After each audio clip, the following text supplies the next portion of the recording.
I could not help thinking of this fable when the other day I saw George Ramsay lunching by himself in a restaurant.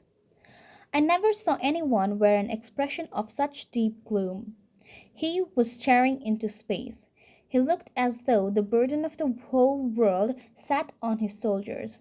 I was sorry for him. I suspected at once that his unfortunate brother had been causing trouble again. I went up to him and held out my hand.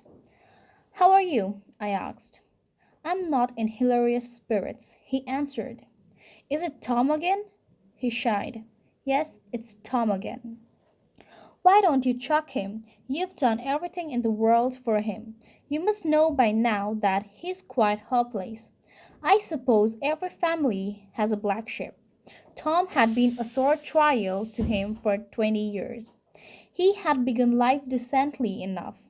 He went into business, married, and had 2 children. The Ramsays were perfectly respectable people, and there were every reasons to suppose that Tom Ramsay would have a useful and honorable career. But one day, without warning, he announced that he didn't like work and that he wasn't suited for marriage. He wanted to enjoy himself. He would listen to no expostulations. He left his wife and his office. He had a little money and he spent 2 happy years in various capitals of Europe. Rumors of his doings reached his relations from time to again, and they were profoundly shocked.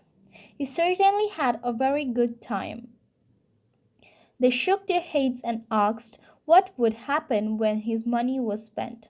They soon found out. He borrowed. He was charming and unscrupulous. I have never met anyone to whom it was more difficult to refuse a loan. He made a steady income from his friends and he made friends easily.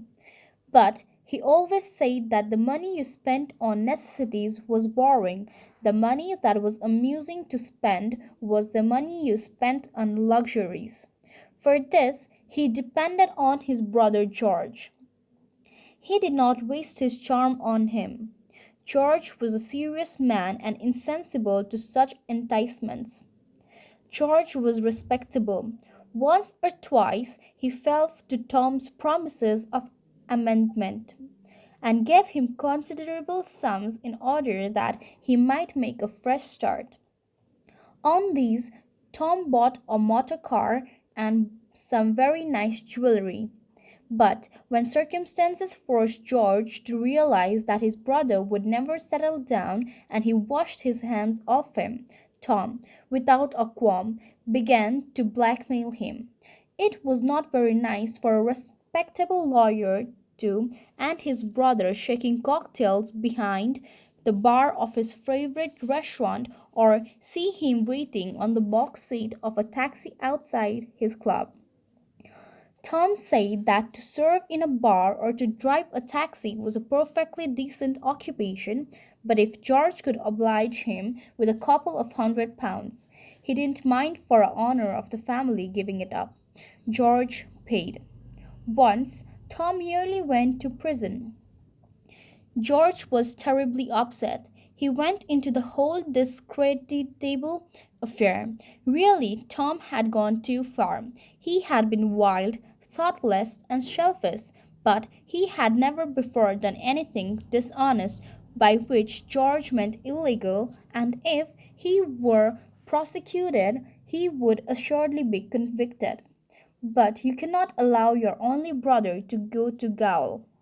The man Tom had cheated, a man called Cronshaw, was vindictive. He was determined to take the matter into court. He said Tom was a scoundrel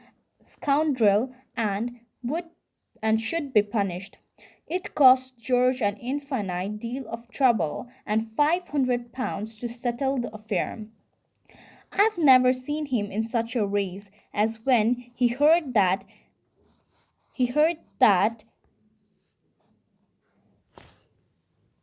Tom and Cronshaw had gone off together to Monte Carlo the moment they cashed the check. They spent the happy month there,